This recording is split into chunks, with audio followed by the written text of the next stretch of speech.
Hello, this is TelecomTV. My name's Martin Warwick. We are at the RAI in Amsterdam, the exhibition centre here, where Broadband World Forum 2014 is taking place. And I'm talking with Tilak De Silva, who is the Chief Innovation Officer with Sri Lanka Telecom. Tilak, welcome. Good to see you. I'd like to begin by talking to you about the Internet of Things. What do you think is your opportunity as service provider to Sri Lanka for IoT? Because when we provide the legacy services, now we are saturating with our market. So we have the voice, we have the IPTV, we have the normal internet broadband. Now it is very difficult to do the sales because almost all our customers got these services. Now we are implementing the FTTH, fiber to the home, as well as LTE. They have large bandwidths, but we have no products to sell to our customers because the customers are expecting something more from us as the service provider. So therefore I think Internet of Things is a very good opportunity to us to have more products in our market. And what do you need to do technically and what do you need to do commercially as a service provider to ensure that you're in the right position to be able to offer these services when people want them? Yeah, Internet of Things is a very large area. So still we can understand from where we have to start.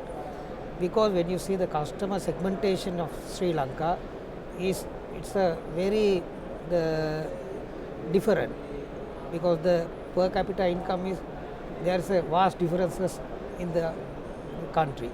So therefore if we have some products, say the Internet of Things, some product, to whom we have to sell this one, then how much we will invest and how much we are expecting from this one. So we have the smart home, smart office and the smart hospital, all the areas, but there should be customers to buy these things. But the government also have some initiatives to go to the ICT solutions like that. So because of that, mainly we have the confidence that if we go to the Internet of Things, we have bigger market in future. Okay, thank you.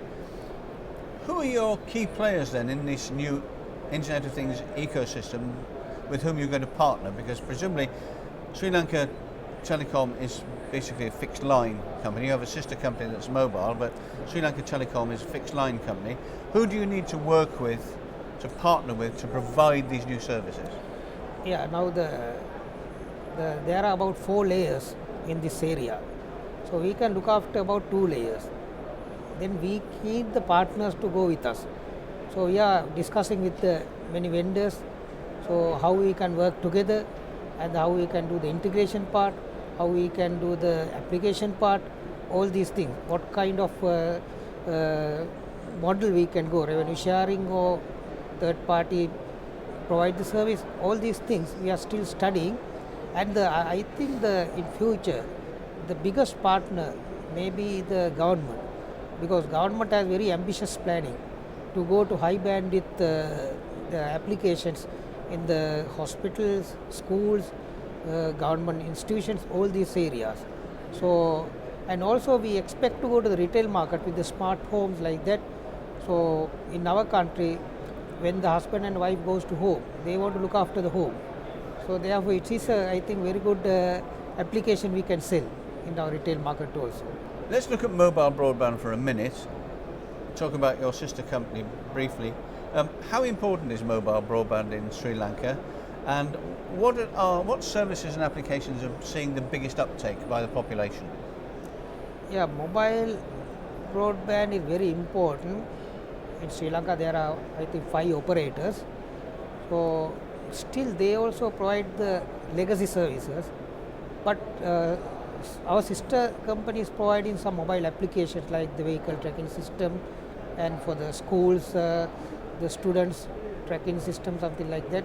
Many applications now they are coming up. So, but still there is no big difference.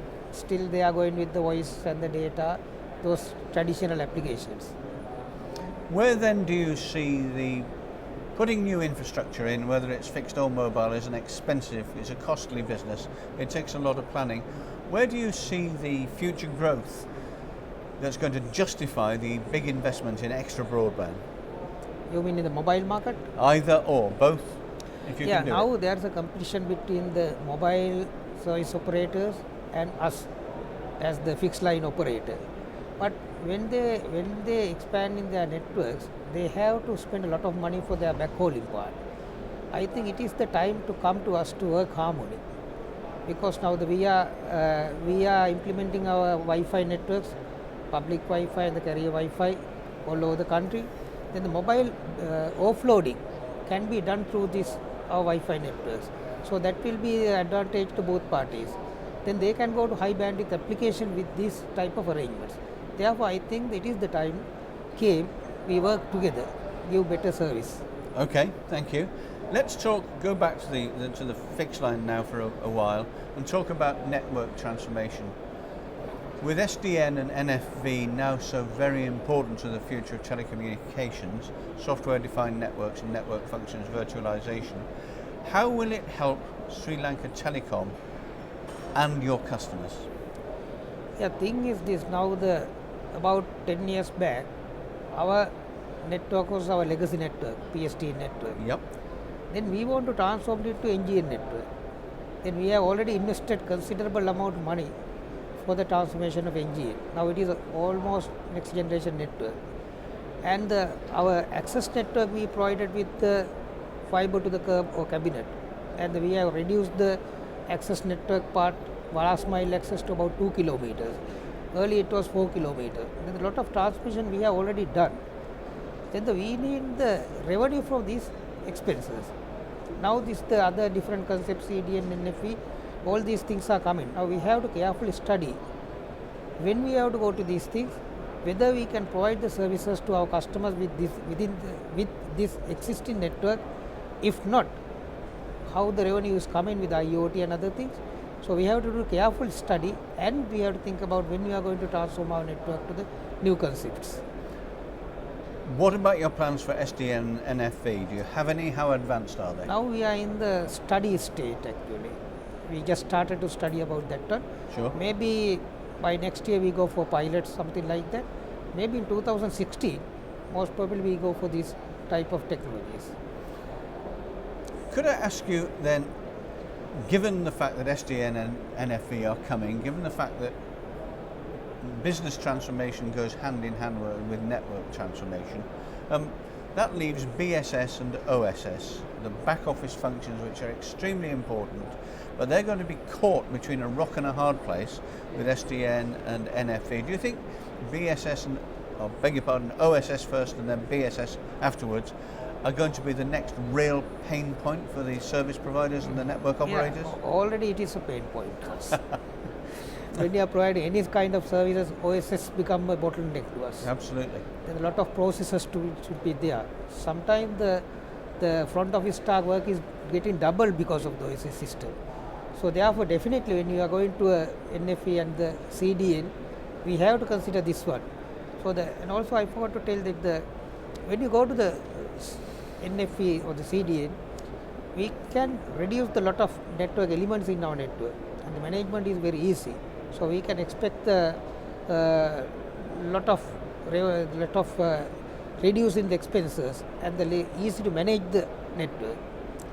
And the OSS and BSS plays a vital role, but in the BSS side, when you go to the IMS, I think that we can simplify a lot of things. But when in the OSS, still we have to think about how we have to handle with all these things. Thank you. And a last question to you, Talik, if I might. This is the lighter-hearted one. You are, as Chief Innovation Officer at a major national telco, you're bombarded constantly with approaches from vendors who are trying to sell you this or tell you about the benefits of that and so on. If the boot was on the other foot for once and you could ask the vendors one thing about what you would like from them, what would it be? I think today these opening remarks, very good things mentioned. So far the regulator look after only the competition, not about the network. Now sometimes the same service provider put the same network in the same area, so it will wastage of the resources. So then again the vendors are coming and introducing the new technology. This is the latest technology. you have to go for that one, like that. Especially in our country, they can influence also. You go to these things. That is a very bad thing. So with all these things, we have to go to always to the new technologies. So it sometimes give a negative effect to us, because still we may not get the return of investment the previous our investment. So with all these things we have to work. So not like in the developed countries. Developed countries, they can take the independently the decisions. But in the developing countries, even the vendors can influence to our decisions. So therefore always the new technology can be painful to us, because it is not going to according to our requirements. Sometimes now we have the FTTH, we have the LTE, we have the ADSL.